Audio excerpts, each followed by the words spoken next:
Nobody ever plays the Napoli anymore, or at least no community contributor ever plays the Napoli anymore. That's what I was told by a viewer on my last stream who asked me to play the legendary tier Italian cruiser. I obliged, of course. Napoli's not something I've played in a little while, and it's a really fun ship because it's a very well armored cruiser, very much a cockroach if you play it correctly, difficult to sink. And after the buff it got some time ago, you can viably build into the secondaries. So I'll get this out of the way real quick. We do have Azur Lane Vittorio Veneto at the helm in this battle. She's a battleship commander, of course, but she's geared toward secondary builds, much like Paolo di Revel. And if you want to build into the secondaries on Napoli or Michelangelo for that matter, well, then you're going to have to use a battleship commander because there is no Italian cruiser commander with secondary skills that you can use to spec into these ships. Revel, though, is probably the better choice for Napoli, just because in the fourth row of skills for Vittorio Veneto, she's got one skill we've got selected in the build that's completely useless to us, secondary interest. It's entirely geared toward the enhanced secondary targeting consumable, which of course the Napoli doesn't have, but the Michelangelo does. And if you want a full secondary build on Michelangelo, she's probably a good choice, but otherwise on Napoli, I think I'll be switching back to Revel. He's got Master Mechanic in the fourth row of skills, which can help. So does Veneto for that matter, but we aren't running it. Instead, we're running the Banner of Splendor unique skill, which improves battleship speed inside of a smoke screen, useless to a cruiser, of course, but also increases smoke screen duration. We have a 24-second smoke screen instead of Napoli's base 20-second one. Again, I think that skill is more useful for Michelangelo as well, because I believe it has longer duration on its smoke screen. The one thing she does do, though, as we take out the Velos for our first close quarters expert and first kill of the game, is her base trait buffs the secondary sap shell damage and the dispersion on the secondaries. So that is useful for Napoli, which already has very accurate secondaries, and being sap, they do hit pretty hard. Unfortunately, though, we lose the friendly destroyer on this flank, and we did start with 3 friendly destroyers. We only have 1 left, and the one that we have left is all the way on the alpha flank, so he's not going to be of much help to us here, and this puts us at an extreme disadvantage about 3 minutes into the battle. It wouldn't be World of Warships Legends unless you got into a 6-destroyer game and it turned into a 3-destroyer game inside of 3 minutes. I know a lot of people complain about the multiple destroyer games that you get in this game sometimes. Probably nobody really complains that much about 3 DD games. Maybe 4 or 5 DD games, that's where people start getting annoyed. But I've said it forever. Just wait a couple minutes and I guarantee you it will turn into a much less crowded game in terms of the destroyers that are still floating. They do love to sink instantly without ever accomplishing anything.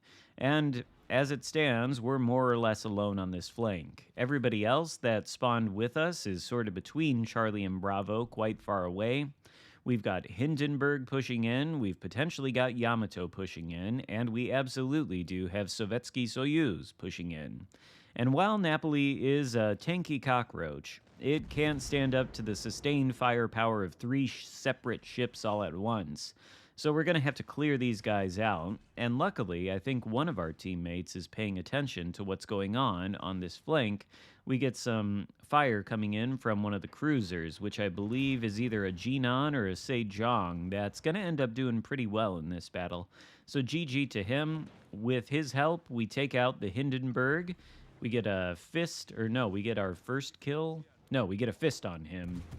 Our first kill was against the Velos, and that just leaves Yamato and Sovietsky Soyuz. Yamato is pushing away. Looks like he's going to take himself behind the island chain over there, which is useful to us. And we're deploying the smoke screen so that we can turn in without being spotted and shot in our broadside. And I expect what'll happen is Sovietsky Soyuz will come around that corner. He'll start pushing in as Yamato pushes away. That's normally what you would sort of want to do if you're 2 battleships in this position. You want to get far away from each other, far enough away from each other to, create crossfires and make it so that I and the Napoli can't angle against both of you. But with these islands over here, we can use them to protect ourselves from the predations of the Yamato, and the Napoli's armor scheme will be more than enough to protect us from the main battery guns of this Sovietsky Soyuz. They're only 16-inch guns, and Napoli has a really thick waterline belt, which can bounce even Yamato shells, but it's also got an upper belt of 30 millimeters and a deck armor plate of 40.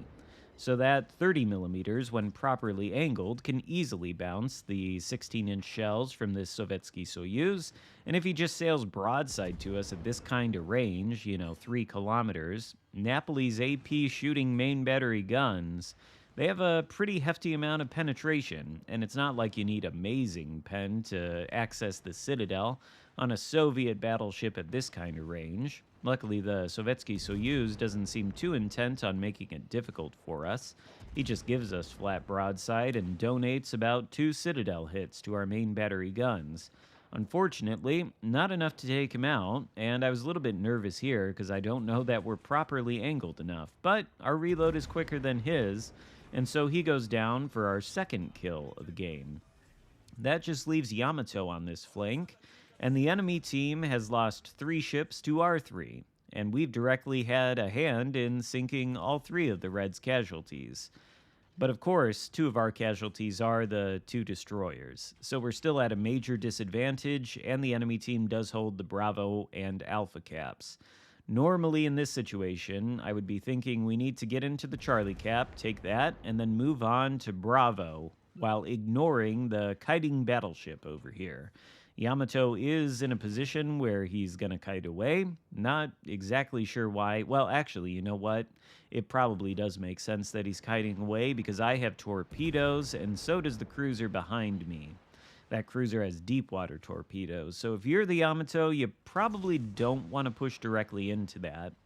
But against a Napoli like this, well, even Yamato is going to struggle. Now, to be fair, he can overmatch the upper belt armor with his 18-inch guns. It's only 30 millimeters.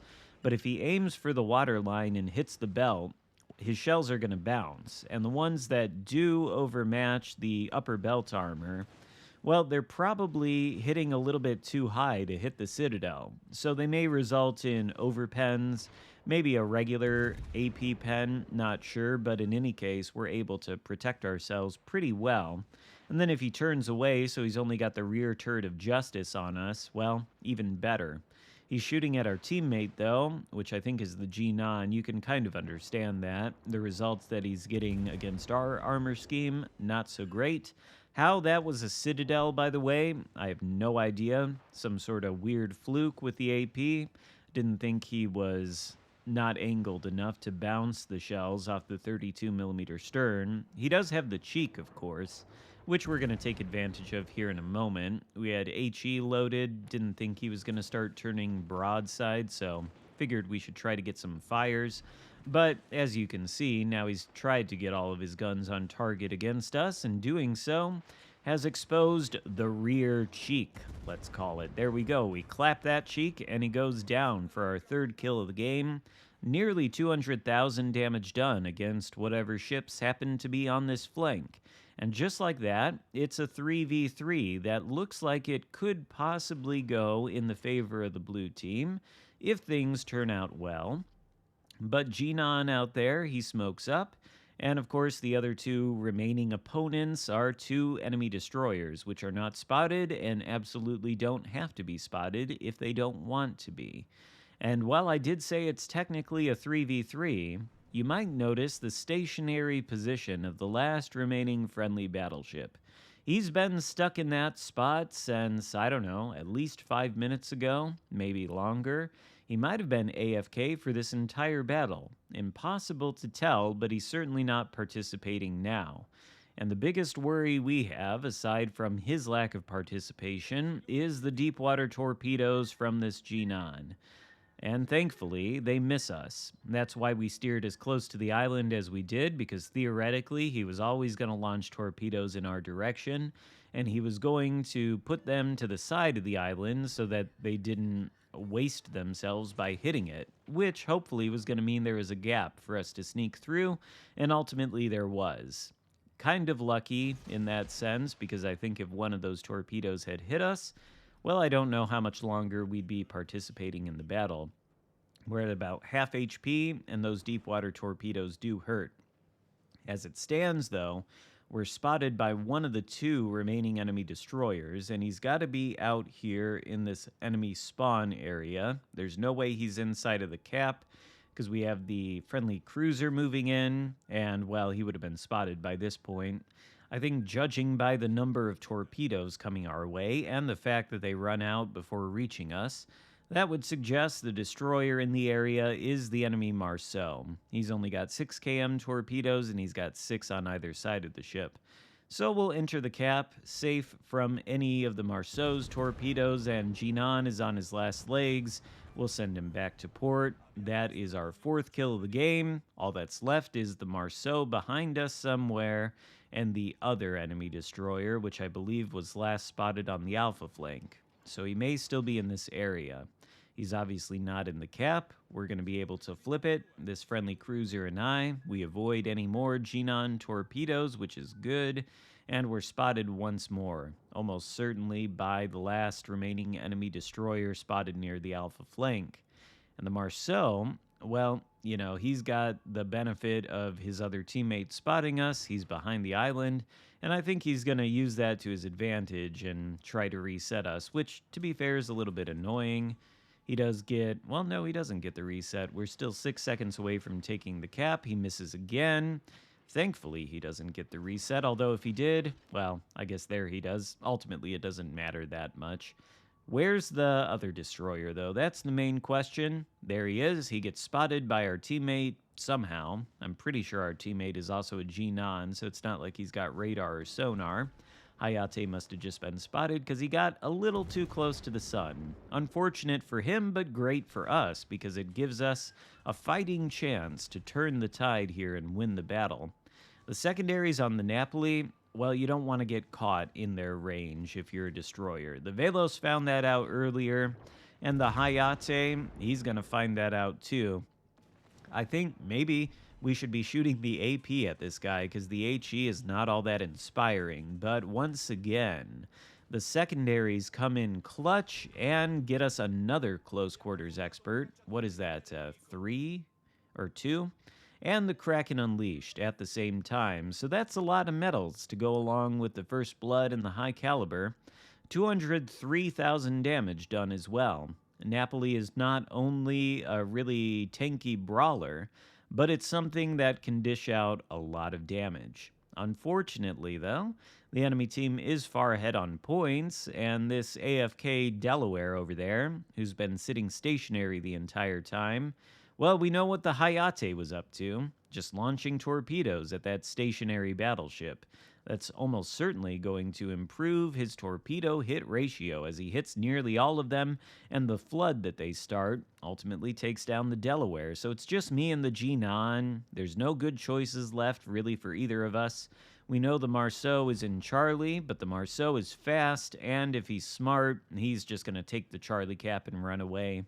You can see that the friendly Jinan is headed for Alpha, but I'm not even convinced he's going to be able to flip it before all the time in this battle has elapsed and we end up defeated. There's, again, no good choices. He says good luck. I don't know what either of us are supposed to do in this situation. Marceau holds all the cards, and unless he's going to get himself spotted for no reason like Hayate, we're going to lose. And, well, that's what's going to end up happening. We never are going to catch the Marceau, so this is effectively the end of the battle. But imagine if any of our destroyers had participated in this match for the full 15. Maybe, just maybe, we would have had a chance of turning the tide. That's ultimately what we would have needed. If the Marceau that spawned with us stayed alive, he'd be fast enough to catch this enemy Marceau, and if we were assisting him, maybe the two of us could have taken him out together and won the battle. Never sink within the first 5 minutes of a battle if you're playing a destroyer. If you're going to take anything away from this video in terms of advice, that should probably be it.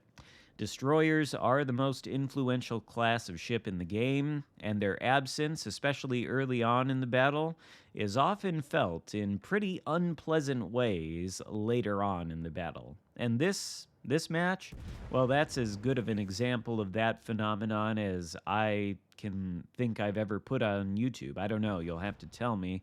We end the battle, and it was enjoyable, you know. I'd rather have close results like this where we lose than a boring one-sided blowout where the outcome is decided 5 minutes in. We end on top of the leaderboard with nearly 2,000 XP. Not quite 2,000 because secondaries don't give you any rewards. And that's it for today, really. Hope you enjoyed this battle. If you haven't played the Napoli in a while, I suggest putting Paolo di Revel instead of this woman at the helm and trying out a secondary build. It can be really fun, and you can do a lot of damage with it. Give the video a thumbs up, consider subscribing if you haven't already, and I'll see you next time. Goodbye.